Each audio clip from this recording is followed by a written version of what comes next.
Nuremberg's Unschlittplatz was unusually quiet on the afternoon of May 26, 1828. That silence was broken by the arrival of a disheveled 16-year-old boy stumbling through the plaza. He walked with an unsteady, halting gait, as if he had never learned to use his legs. The skin on the bottom of his feet was completely smooth, like an infant's. When questioned, he wept and repeated a single memorized phrase: "I want to be a writer like his father." He carried 2 sealed letters. One claimed to be from a poor laborer who raised the boy in secret, and the other from his mother. But looking at the 2 documents side by side reveals that the penmanship on both letters is completely identical. Authorities assumed he was a runaway and locked him in a cell at the Westner Gate Tower.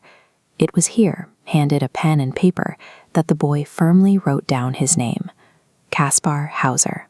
The boy struggled to walk or speak, yet he gripped a pen with the coordination needed to sign his own name in a firm, steady hand. Over the next several weeks, Kaspar slowly expanded his vocabulary and began recounting the earliest memories of his childhood. For as long as he could remember, he lived in a pitch-black subterranean cell containing only a straw bed and 2 carved wooden horses. He never saw his captor's face. Occasionally, his daily ration of water tasted bitter, sending him into a deep sleep. When he woke, he would find his hair and nails had been trimmed. Keeping a human alive but entirely hidden requires a secure location, a dedicated caretaker, and a constant supply of food and resources. This complete lack of worldly knowledge suggested a high-cost, long-term operation. An innocent teenager had been erased from society with a level of precision that required both money and absolute dedication. Under the care of a local schoolmaster, Kaspar's intellect developed rapidly. His case attracted the attention of prominent criminologist Anselm von Feuerbach, and soon Kaspar became a celebrity across Europe. As his fame grew, a highly specific rumor began circulating through the continent's royal courts. Kaspar was the missing hereditary Prince of Baden. In 1812, Stephanie de Beauharnais gave birth to a male heir. Weeks later, the infant died under suspicious circumstances. The prevailing theory?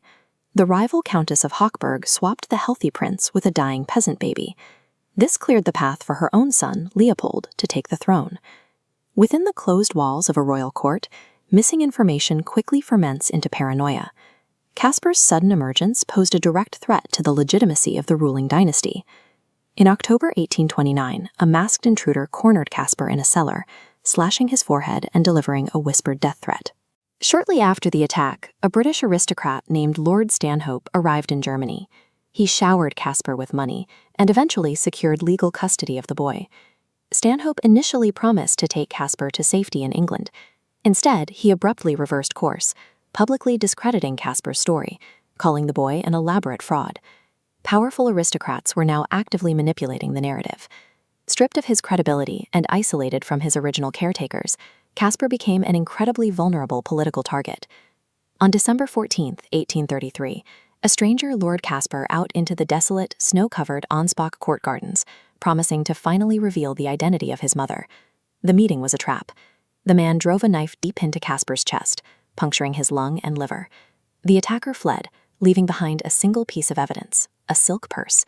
Inside the purse lay a folded note. Written in mirror reverse script, the text provided a vague geographical origin and ended with the initials MLO. Kaspar succumbed to his wounds 3 days later. His murder cemented his historical legend, leading many to conclude that he was a royal heir who had to be eliminated. The speculation lasted for nearly 2 centuries, until a definitive forensic analysis was published in the journal iScience in 2024. Researchers extracted mitochondrial DNA from Kaspar's preserved hair and the bloodstains left on his underwear from the 1833 stabbing. The genetic verdict was clear. Kaspar's DNA was a definitive mismatch to the House of Baden, proving that a biological relationship was impossible. While DNA clears the House of Baden, the political machinery of the 19th century reacted as if the threat was genuine. Kaspar was hunted and killed for the person the royal courts believed him to be.